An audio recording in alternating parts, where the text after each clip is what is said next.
Hello and welcome back to the Atmosphere Electric. There's Fran. I'm Rich. How are you, buddy? Yeah, I'm pretty good, mate. You? Yeah, we didn't catch up last week, so apologies. That was probably my fault, but not a lot's happened in the world of football. Pinocchio. Obviously, a couple of teams are now sadly confirmed as down. Leicester and Southampton now definitely down. So not a surprise, I think it's fair to say, but nonetheless, probably a bit earlier than we would have liked in terms of interest for the league for them both to be confirmed as championship teams next season. I think the only surprise is that, some of them have lasted actually that long. It's been on the cards for 3-4 months, hasn't it, really? And on the other side of that coin, Leeds and Burnley are both now back in the Premier League next season, and probably over the balance of the season, it's the best team's going to get. But Leeds and Burnley have been the two outstanding teams that they consistently. Interesting, they're both potentially losing their managers for next season. And the rumour now is that Leeds are going to lose or let Farker go, thinking that he's not quite a Premier League manager, and bigger fish are circling around Scott Parker. So interestingly, both teams that are going up could lose their managers. I think both Leeds and coming up are both interesting cases based on the style of play. When Burnley last came up, they were playing lovely football and just got battered every week. This is the complete reverse, where they're just not scoring goals. Obviously, they're not going to be able to translate that level of defensive, well, you wouldn't think so anyway, that level of defensive structure into the Premier League. But I think if you're going to have a way of staying up, I would say that's possibly the way to do it, than to football your way through to stay up. Leeds, on the other hand, I think with the setup that they've got now, I still can't see Burnley staying up. If Leeds can't stay up, then I don't think there's any hope for any club that gets promoted in the next few years. I think Leeds are the only hope to stay up at the minute, because the setup that they've got a good scouting network now.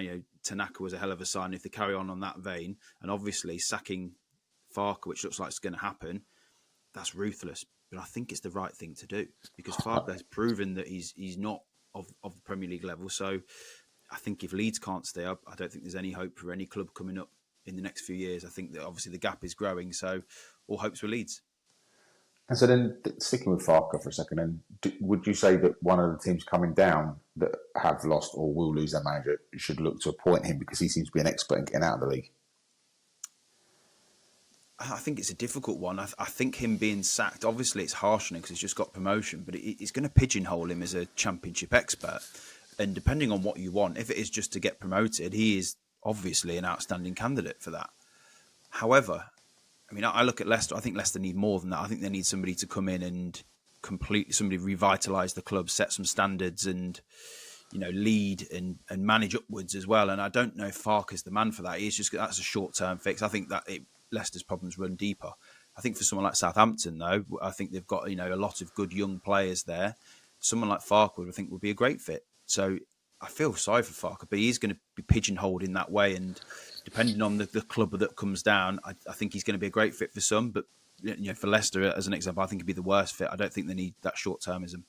That's fascinating, because I would still see that as like a massive achievement in my life. If every season I was in the Championship and I'm in with the chance of winning it or getting promoted, I wouldn't see that as failure. I wouldn't see that as being not good at my job. I would see that as being, actually, I've had a bloody good career.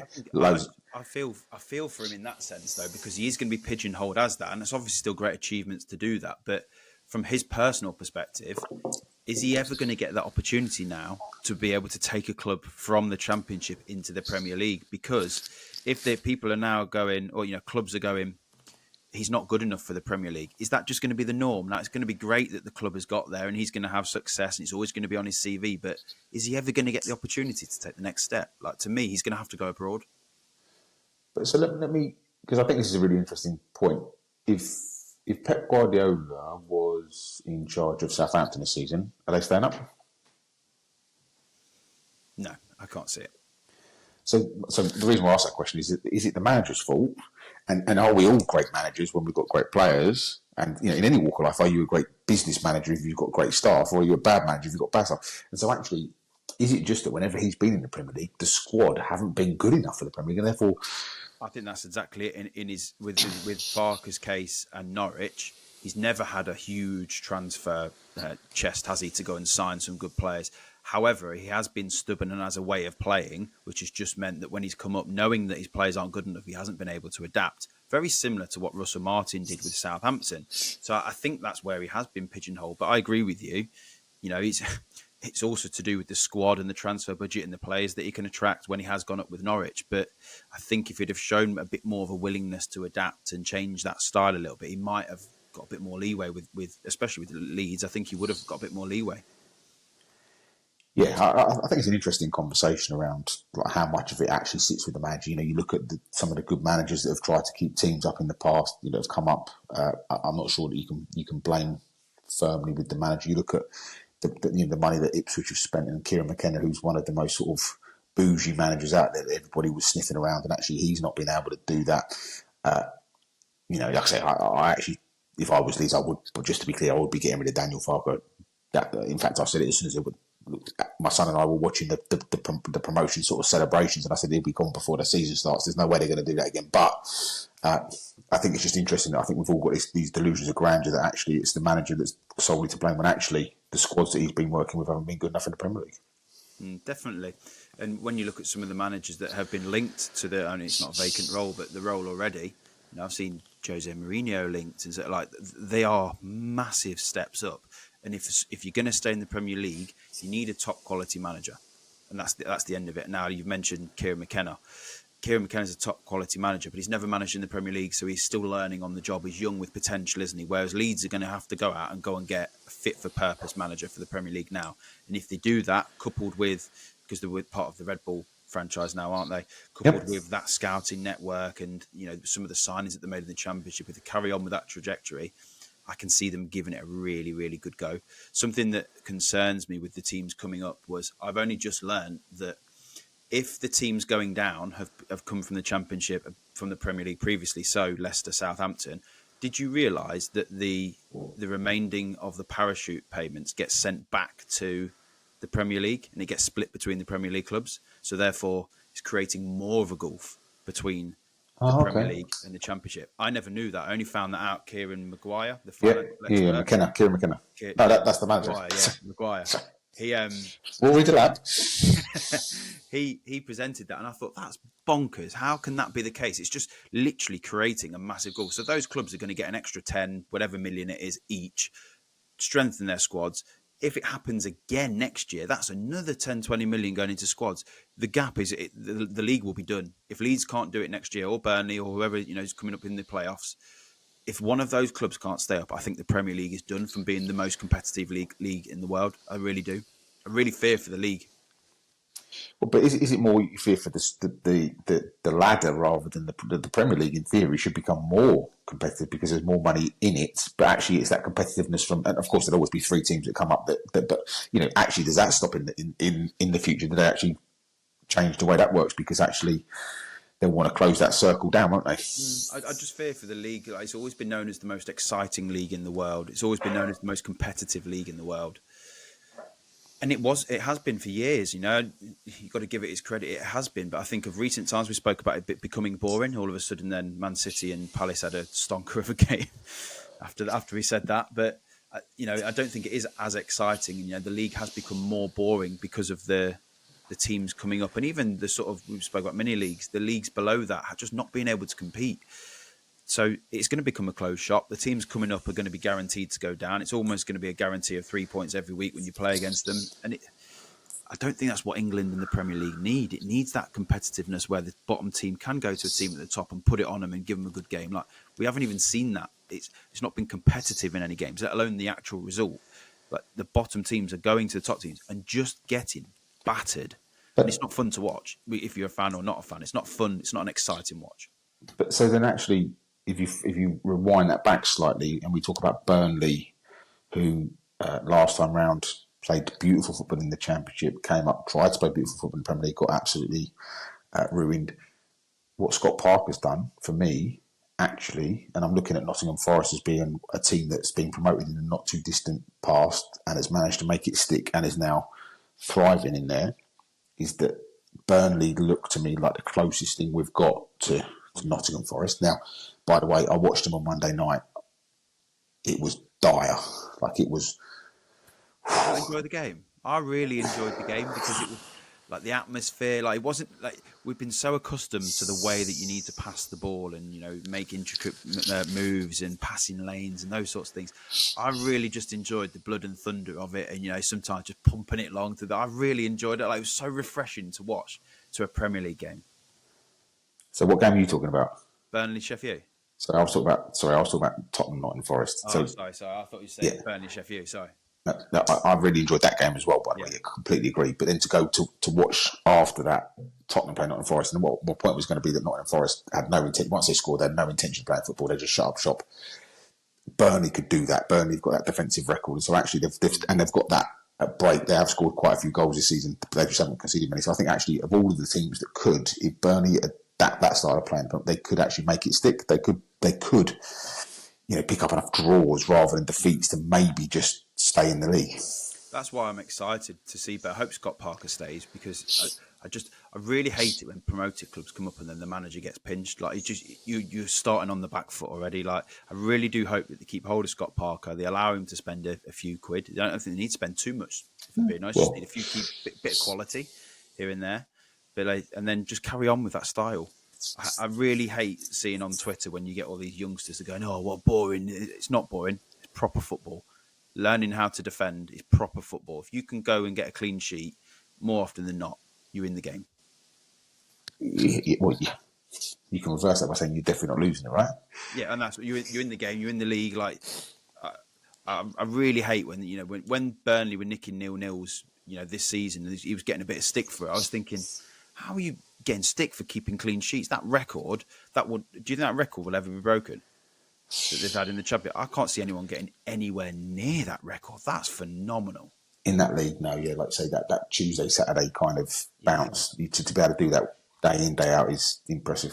That's phenomenal. Absolutely phenomenal. I think it's interesting as well because they've given a blueprint, haven't they, really? That you don't need to go through the Man City light model. You don't need to be mini Pep Guardiola. And then when I look at the teams coming down, Leicester, looks like they're going to be on the hunt for a manager. And some of the names that I've seen linked and some of the reactions to it, I've seen Sean Dyche linked. Yep. I think that's a perfect fit, very similar to the Scott Parker mould, work hard, what Leicester haven't done this year, a bit of pride in the shirt, work hard, keep clean sheets. Yep. I personally think it's a great fit, but I'm seeing people turn their noses up at it. And I think, what planet are you living on just because the style of football is not very good? Have you seen it? Van Nistelrooy has tried to play a nice style of football and haven't scored a goal in, 9 home games? Give me defensive structure over style of play that gets results every day of the week. So I think it's interesting that Burnley have come up and proven that you can not be Man City light and get clean sheets and get success and get promoted. So I think it's really good just to see different styles of football coming back into fashion because we have been so accustomed and brainwashed into thinking there's only one way of playing. It's going to happen for sure. And just whilst we're there, obviously the bottom half of the championship is arguably some of the most interesting and exciting option. I mean, I think there's about 9 teams that could still go down. And obviously the story of the season, and we've not really touched on it, is obviously Luton, who were expected to come straight back up or at least be in the mix. If you was picking your top 4 at the start of the season, you probably would have gone with Burnley, Leeds, Sheffield, and Luton. What we did that, so I don't know I can't remember what I was worth, but it would have been that they certainly would have been in the playoffs as worst case scenario. But they've just won 2 games over Easter weekend and they're still in the bottom 3. So I mean, 2 games to go. It is getting very tense down there, isn't it? They've given themselves a fair shout though. Yeah. Hit a bit of form at the right time, haven't they? Like they did go through a period where they were scoring 0 goals and they looked dreadful. Whereas actually, I've watched a few of the games. They've looked decent again. They seem to have hit a bit of form. The forwards have got involved. The big forwards aren't they? Throw traditional 9s, like throw the weight around. So for them, I think it looks promising. There's one club that is in absolute freefall, and that's Preston. And they're sort of the top end of the teams that can go down. They're the one that they're in free fall at the minute. So when you look at the other team, Plymouth have got a shout. They've won the past couple of games. Like, how? Did you see the ACCA, by the way, on Twitter? Some lad had backed the bottom 6 teams, I think, but managed to avoid Cardiff, and all of them won. And he had like a 5 on it, paid $5,000 or something ridiculous. Really? It was something mad. But every team winning, like I said, it's just opened up the possibility of all of them staying up, and it's so interesting now. The Championship's the best league in the world to watch at the minute. Yeah, until this weekend, everybody had a chance of going up. There was literally mathematically every single team had a chance of going up or down still. Even the playoff, that last place, Middlesbrough, West Brom have just dropped out after losing, but Cov are so hit and miss. Like, that's all up for grabs as well. So there's massive interest. In the Premier League, there's zero interest left in most of the outcomes, isn't there, with the exception of the top 5. But the Championship, I mean, pretty much every game has something on it. So if you're looking for sort of interesting games, I'd point you to the Championship at the minute. Well, I don't want to ruin or pee on our chips, but first game of the weekend, I'll be watching Luton play Coventry. It's the early kickoff on Saturday because obviously both ends of the table, that has massive ramifications and impact. And again, if Luton can win both their games, in theory, they stay up because Hull have to play Derby. Yeah. So therefore, 4 points for Luton about, does it? Well, yeah, it could. We know a mutual Luton fan, don't we? Who've had a bit of chat, and I think 4 points does it for them. Well, but their goal difference is so bad that actually that's like not having 4 points. It's like having 3 points. So they have to be a point clear because their goal difference is so bad. But yeah, we will see. Very interesting. And of course, before we move on, you had a little bit of a dig, or you had a little bit another one of your overnight Twitter sensations yesterday. So I think it's an interesting in debate in general. I say it wasn't even a dig, really. It was more just a statement. Like, I didn't think it was put out there to sort of rile anyone up, but with the exception of one person who called me a woman hater, everyone seems to have agreed. It's had like 5k likes, 1,000 retweets, like it's been viewed 100,000 times, and all it was Eni Aluko has come out and slated Ian Wright, saying that he is dominating the women's football punditry and not allowing women to get a chance. So, and I think if you just do a basic Google search, you'll realise that if you know nothing about Ian Wright and women's football, that he's the biggest advocate of women's football. The reason he's on there all the while is because he's the biggest advocate. If you also didn't know, there's a Stoke ladies football player who has been injured, ACL or something like that, and because there isn't, the club have refused to pay for treatment, Ian Wright is paying for that girl's treatment out of his own pocket, and it's something like £1,700 a month. So you tell me if Ian Wright is dominating the space and taking opportunities from women, or whether he's actually promoting the game to a level to give people more opportunities. So, and that was all I sort of wrote to say. I think the reason that she's not getting any work is because she's dreadful, as opposed to being good and getting work. And it just absolutely took off. I woke up in the morning, my notifications, I had half my battery was dead, and it was on charge because it just kept on flashing. But I actually think, just in general with the conversation, I think it's disgusting what she's done to Ian Wright, considering, he puts himself out there to really grow the game, exactly what ladies football need, and the one person she slated is the main advocate of it. It just shows a complete lack of awareness, doesn't it? It's disappointing, like you say. I've not spent a huge amount of time watching women's football, being in the women's football arena, but I know that Ian Wright is in there because he's also got a relative. I think it's his granddaughter, who's trying to make her way through the process. Obviously, family steeped in football history, and it's just really bad. It's in bad taste, isn't it? Like you say, there's probably a lot of people you could go for, but he definitely can't be that person. It's dreadful taste, and to dig out the one person that really goes whole hog to grow the game, to ensure that women get opportunities in punditry, to play in front of big crowds, to get more money, like everything that game has been crying for. And she's come out and done that. And she is, whether people like it or not, she is one of the faces of the women's game. So I think it just stinks, but it's completely blew up in her face, and people are starting to ignore her more and more because she is just coming out with ridiculous comments. And that's why I think the tweet did blow up, because people just go, I'm completely fed up of you now. You're talking rubbish every single time you open your mouth. Yeah. So she is just this self-perpetuating cycle. She is completely ruining her own opportunities by opening her mouth. Yeah, I think there just needs to be a mindset of let's grow organically, rather than trying to supersede it and trying to get it there too quickly. It needs to find its own space in the market. It needs to bring people on the journey. You need new people, new viewers all the time. You can't just go, right, well, because we do that, we're here just because you're there.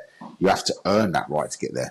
And I think, there's a lot of people who really dislike the women's game, and I can sort of get it, understand where they come from. But at the same time, the women's game has been growing organically as well. You know, there was no early kickoff last week, and there was a women's game on, and I saw so many people moaning about it. And again, I understand why, because you're so accustomed to seeing a Premier League game at 12:30. However, what's the problem with having it on? You know, I have no problem with that. You know, if you don't like it, don't watch it, and that's fine. But it is growing organically. You know, the crowds aren't at 100,000, but it is getting better and better. The standard of football, you can see some of the goals that get scored. You know, there's still the odd howler of goalkeeping mistakes, but I mean, there was howlers in the Premier League the other week with goalkeeping mistakes, quite a few. So it is growing organically, whether people like it or not. And people like Eni Aluko are going to do the game more harm by opening the mouths and coming out with ridiculous comments just to stir the pot to ensure that she gets more coverage. Yeah. So my advice to her would be, I think she'd be better off opening her mouth about the men's game to get herself more coverage than the women's game, because she is just causing that more harm than good. But just be better. Just be like all of us, right? Like, you know, whatever you're doing in life, whatever you want to be. You know, if Eni Aluko wants to be the top pundit, go and be better. Go and learn. Go and, you know, be humble, but go and do the hard yards. You know, like I think of I can't think of her name now. Is it Neve? Yeah, I know exactly who you mean. She's on Sky Sports. Yeah, absolutely fantastic. Puts people back in the box. She's got unbelievable bang back. She pulls stuff out from in 1990s, like absolutely top draw, right?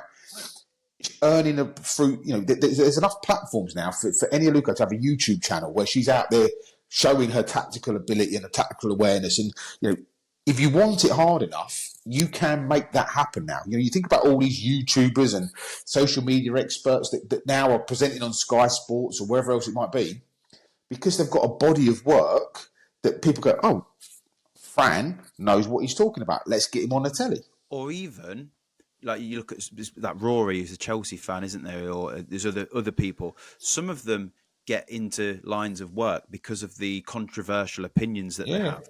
But it's not because they've gone and slagged someone like Ian Wright off. It's because they will have gone, the best English footballer to come out of is, you know, this person. And everyone will go, no, it's not. And it creates headlines, you know, very similar to what TalkSport did back in the day to get There's ways of doing things. But to come out and slag someone like that's going to cause her to not get any work. So she's just completely done herself.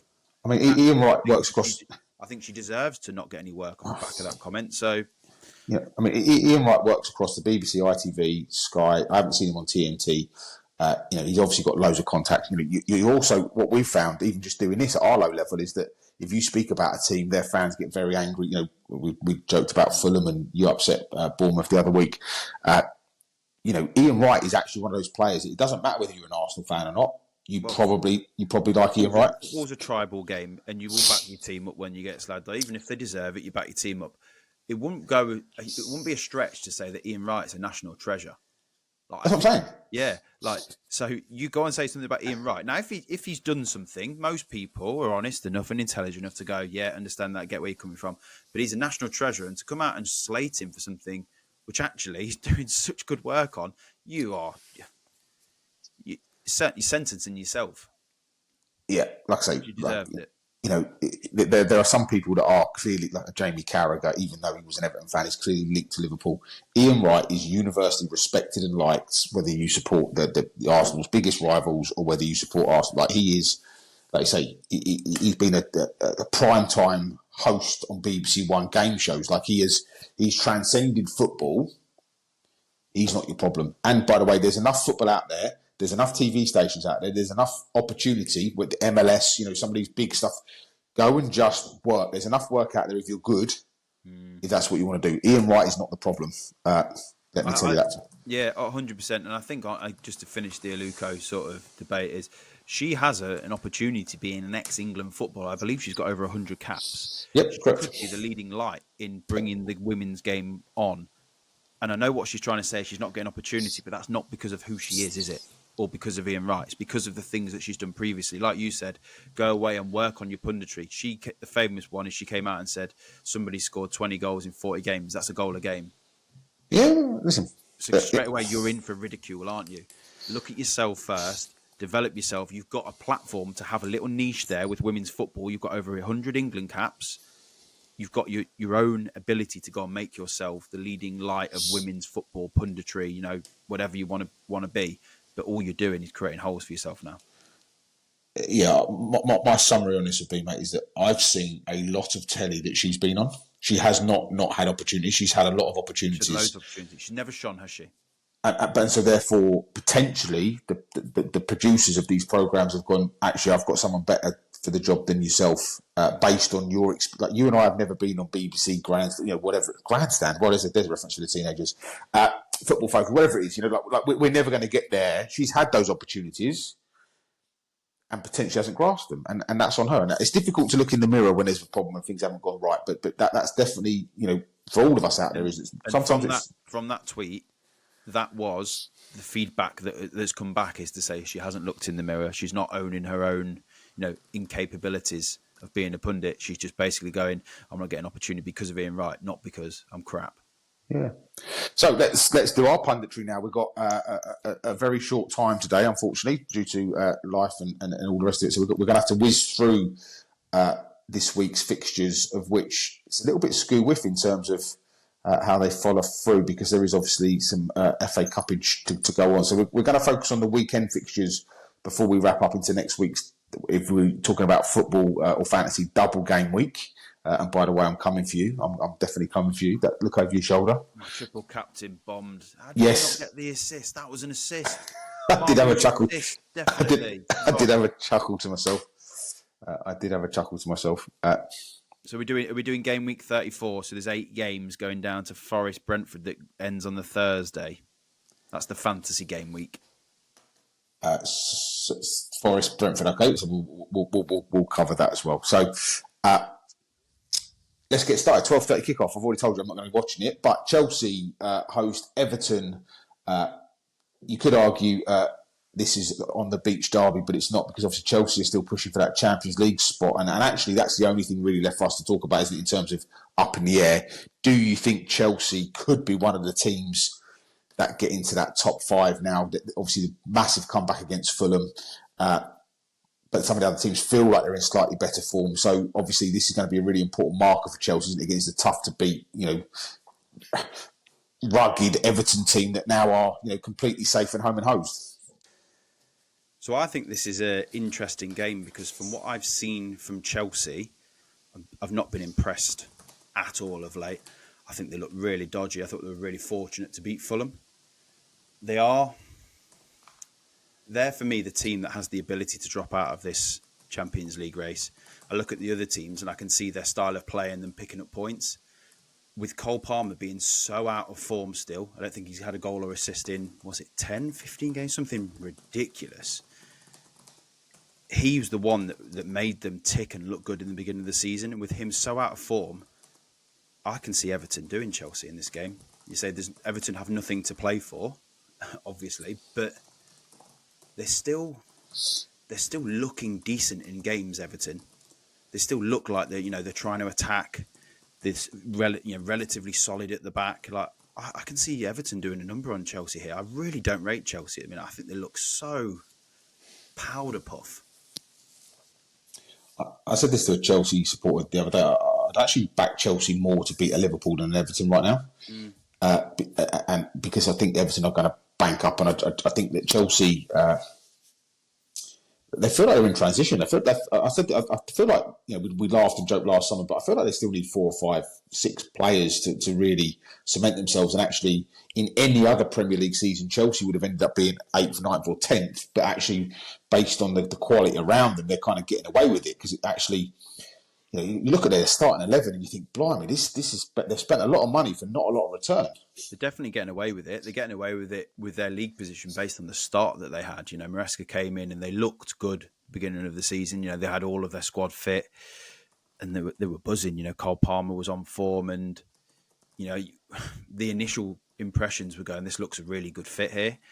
I'm seeing a lot of pressure on Maresca, and from watching what he did at Leicester last season to then what I'm seeing, I agree with you. They're probably more likely to give someone like Liverpool a good game, because there'll be space for them to run in behind with pace. And when teams bank up against them, they pass the ball with no purpose or intention or know-how of how to break it down. It's passing for the sake of passing. The Maresca is from the Pep school.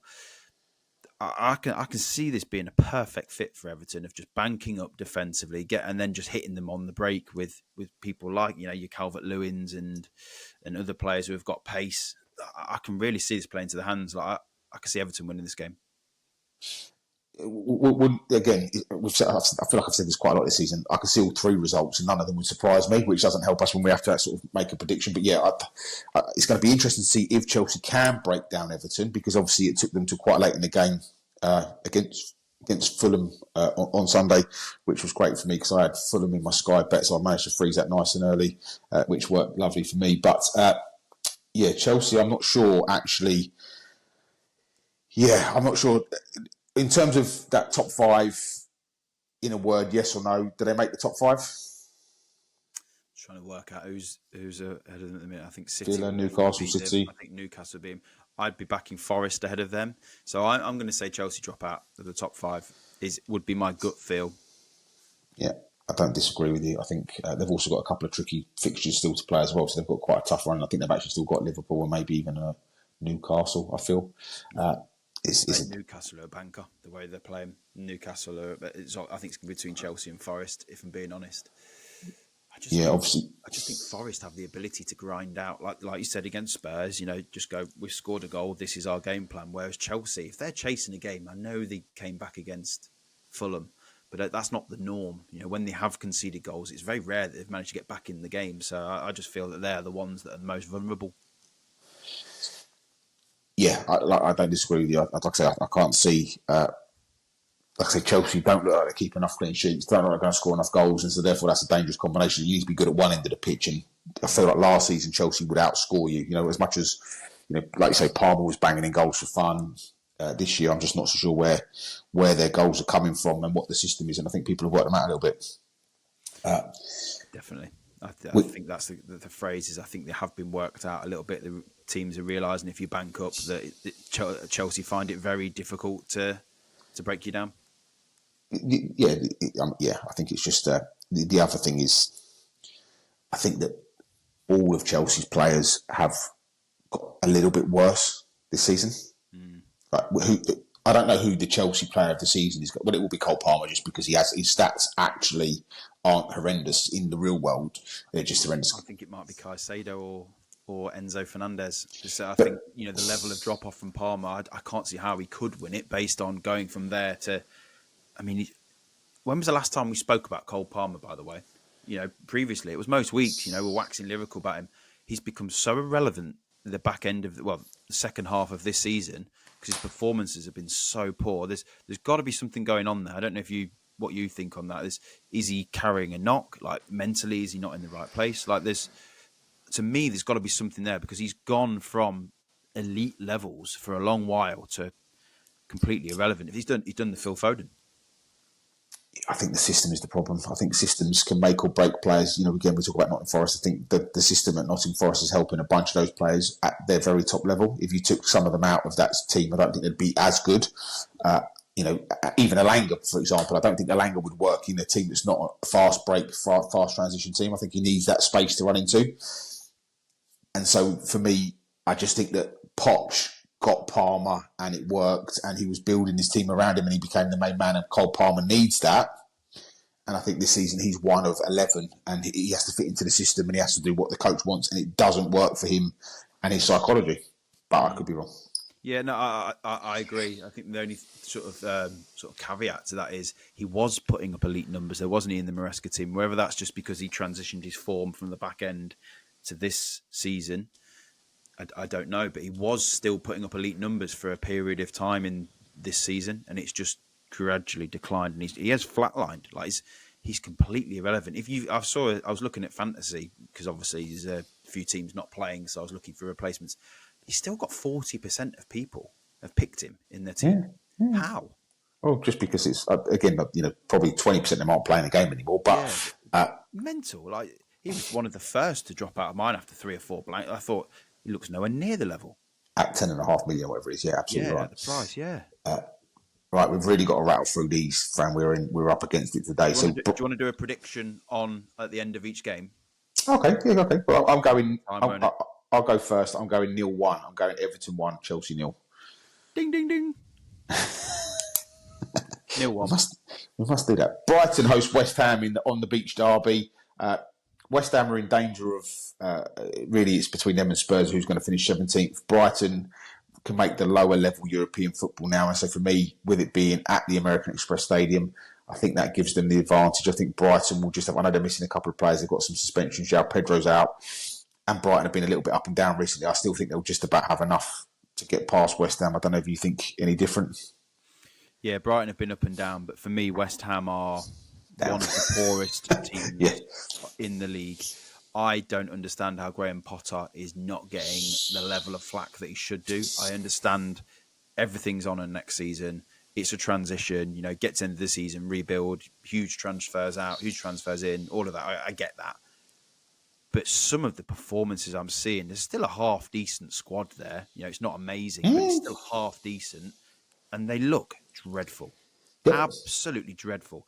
Playing against Southampton battered them, and they're, the worst team ever to grace a Premier League joint, aren't they, at the minute?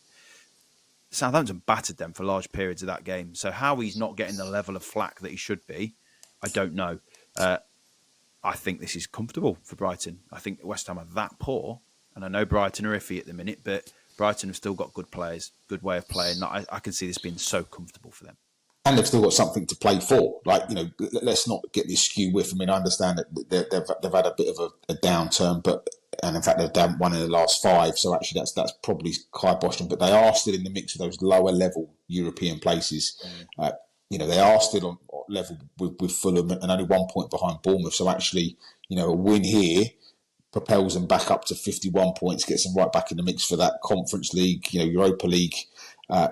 And so for me, when you look at the two teams and the desire, do West Ham really care whether they finish 17th or 16th?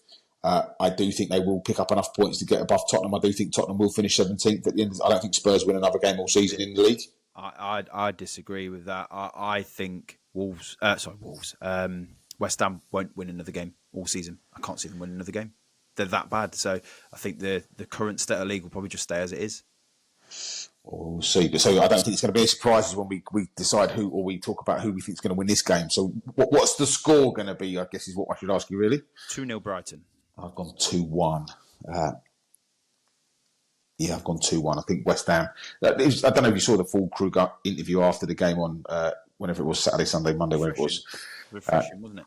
It was good to see. I think I'd be interested to see what that was like on the fly on the wall the next day when he walked back into the change room. But sometimes you need your big players to step up and say that sort of stuff, and that could be a pivotal moment for them. But like I say, I think West Ham are definitely not going to do anything more this season. It's all about next season for them now. 100%.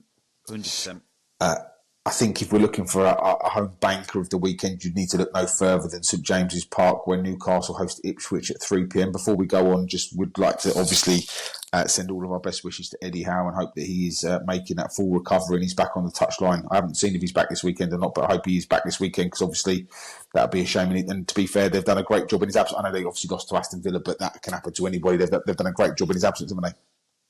100% they have. You can see that his identity still runs through that team. It's not like he's come out and they've completely forgotten how to play. So it just shows you that his leadership and the identity and the style that he's put through the club has held well. So all credit to him. And like you said, hope he gets well soon.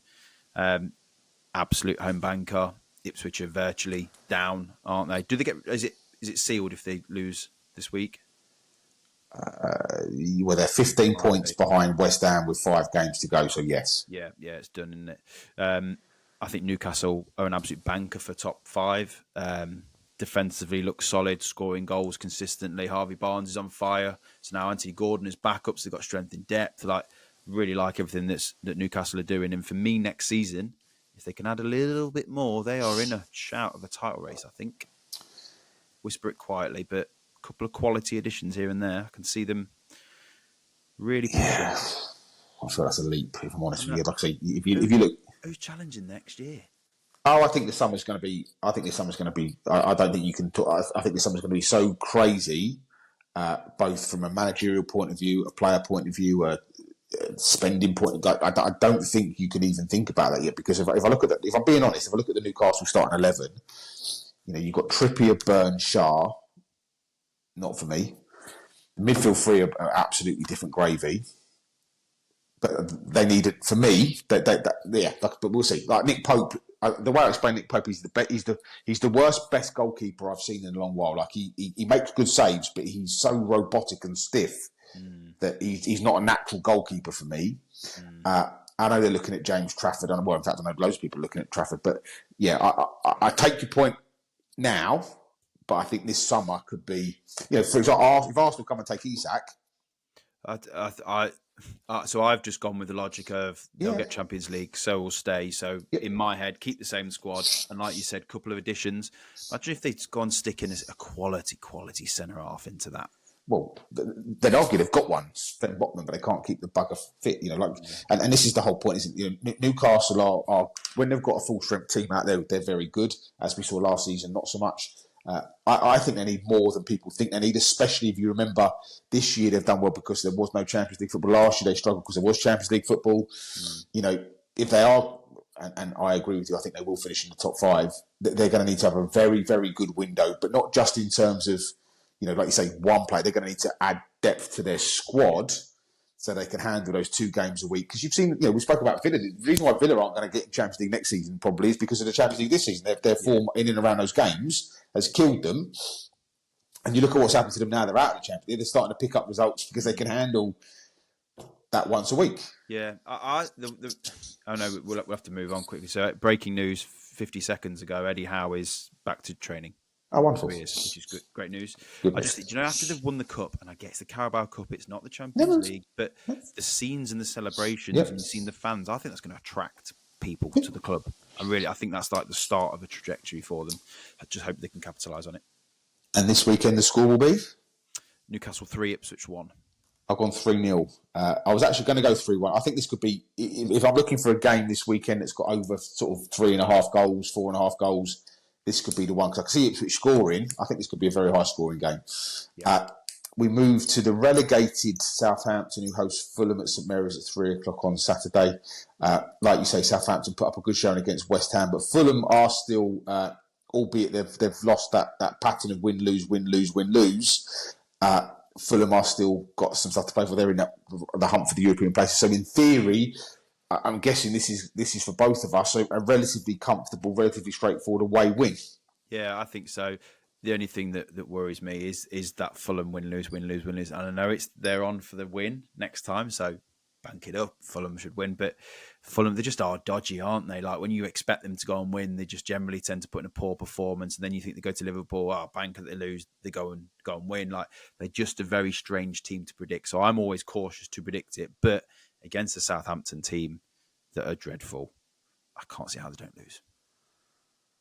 Yeah, I mean, obviously they've now lost 2 on the trot, haven't they, to Chelsea and to Bournemouth, obviously. So they've ruined their pattern, but nonetheless, for me, I look at teams that have stuff to play for, and generally speaking, this stage of the season, that's where you should be putting your logic. Of course, Southampton play with freedom, and you can argue, counter-argue, but for me, with Fulham still thinking that they rightly so thinking that they can get into a European spot, I just feel that will have enough to see them through, and that they've got some players that are in form. They don't have many injuries, etc. So at the moment, for me, I just think Fulham will be too strong, and I've gone for a Southampton 1, Fulham 3 scoreline.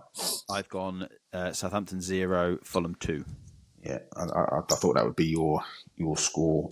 Talking of home bankers, the team that are flying on the form guide, Wolverhampton Wanderers at Molineux, 3:00 on Saturday afternoon, host Leicester, already relegated Leicester.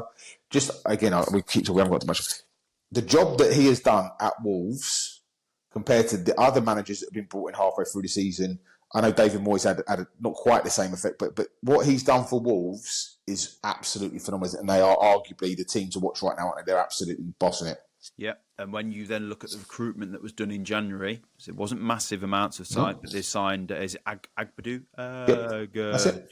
They signed him. He looks a beast at the back. Been getting rave reviews. So they did a little bit of business here and there, but they added some quality additions. So you couple that with the manager coming in, going back to a clear style of play that was identifiable from previous managers. They look a completely different outfit. His personality as well. He goes to the pub after games and has beers with the fans. Like, unbelievable. Just get the fans on board, get the crowd going. Like, I think the job that he's done there is unbelievable. Unbelievable. Yep. And actually, when he came in, people going, who's that? Never heard of him. I think it just shows identify a manager with personality who can come in and lift a club with a sense, with a style that can be implemented with the players that you've got. You don't have to go and get somebody who's got a good style of play, because if your players can't do it, it doesn't work. As an example, Ruud van Nistelrooy. Go and get somebody that suits your players and can implement that style with personality. You're onto a winner. And if you'd have said to me even 5 weeks ago that Wolves would finish above West Ham, Spurs and Manchester United, I'd laughed at you, but they will finish above all of them. They are definitely going in the right direction. And you'd have to say after the end this weekend, of all of the teams that I've just mentioned, the one team I think are going to win are Wolves. I think all the other teams lose, so therefore I can see them getting even further ahead. So the score will be, no doubt, to nil, but just depending on what number you put in front of it. Yeah, I've gone Wolves 2, Leicester 0. Okay, I've gone 3. Yeah, I think if you want a sort of a banker of somebody to score, Strand Larsen to score. Yeah, doing well. Yeah, absolute shoe-in to score. He is in my team, my fantasy team. So that means he won't score, of course, because I'll put the mockers on him. But yeah, no, I completely agree. He's in mine this week. Don't worry, I'm going to get you. Don't worry about that. By the end of the season, mate, I'll have you. I've still got a couple of players. I'm matching your players, so you can't. You can't. I've just wild carded. So have I. This is getting touchy, but we're 1 and 2, I think, aren't we? We're certainly 1 and 3. Yeah. So it's getting a little bit tight at the top, but I've still got all of mine. I've still got bench boost. Our own league, haven't we? We put a stamp on our own league. Well, that's how we roll, mate. I mean, like if you want to get involved, feel free, but you're going to have to come and topple us, which is difficult to do. I don't know how we got there. Sunday, again, being honest with you, I would have given this a big build-up if we'd had A, more time, and B, if Man United weren't holding all of their cards waiting for, obviously, the Europa League.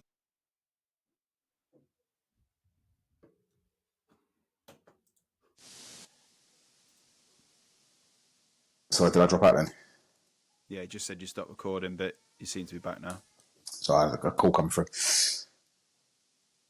On Sunday, Bournemouth host Manchester United at Vitality, 2 o'clock kickoff. Normally, I'd be giving this the big build-up, but now that Manchester United are firmly on the beach waiting for that Europa League semi-final, I can't see anything other than a home win with Man United resting, rotating, leaving out. This is going to be a very different Man United team to what would have been if they still had something else to play for.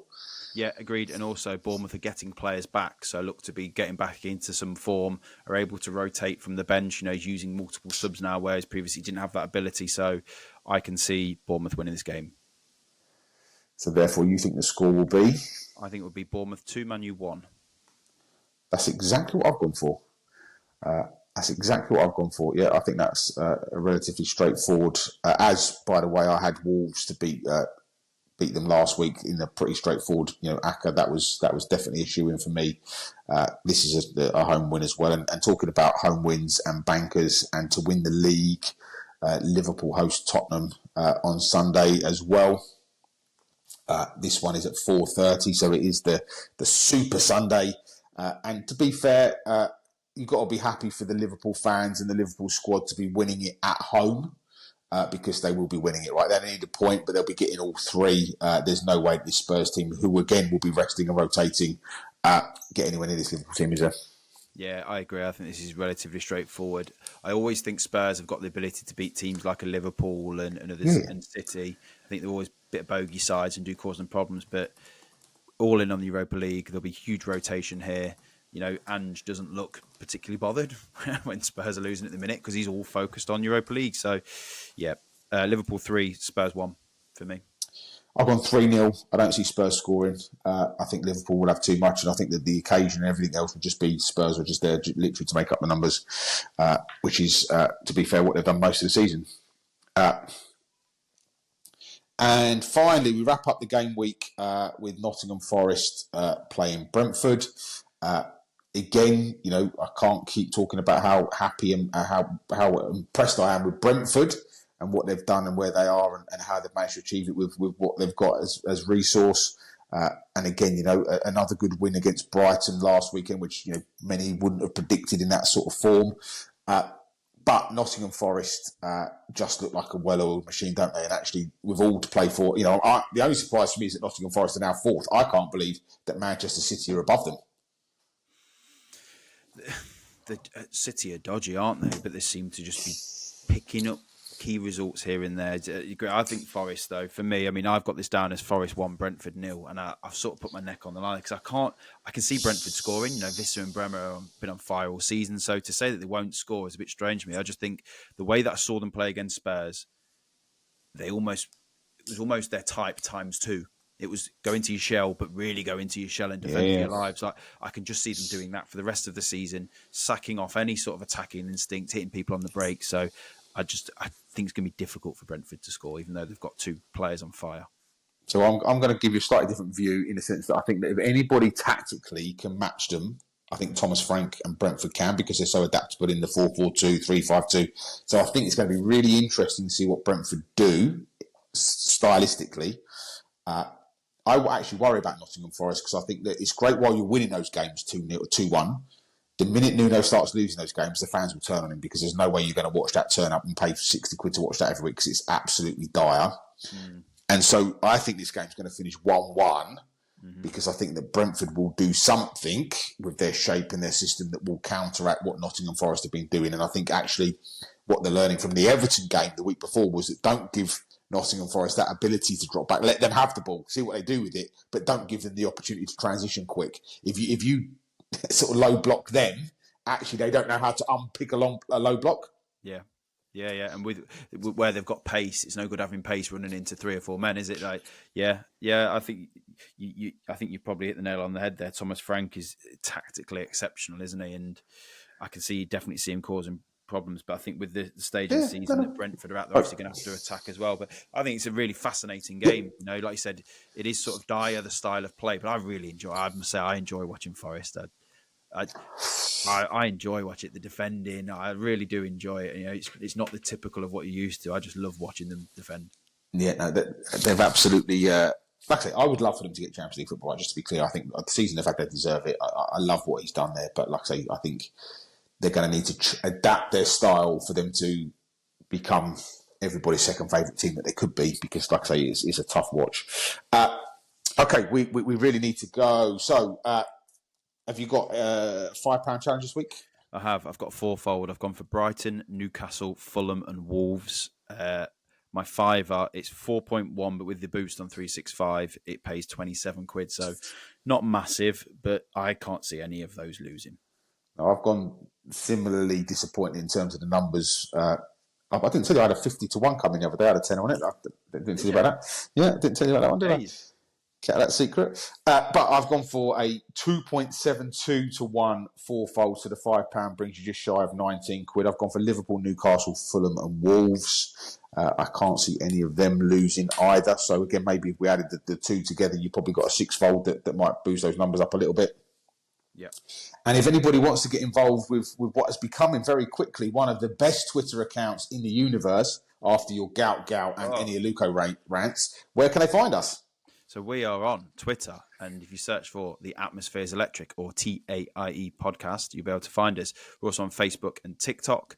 If you want to listen to the episodes, we're on Spotify, Apple Podcasts and YouTube. Fran, as always, mate, my favourite 50 whatever minutes of the week this week. Maybe next week we'll plan our lives a bit better, but thank you very much. I really enjoyed that and look forward to speaking to you next week.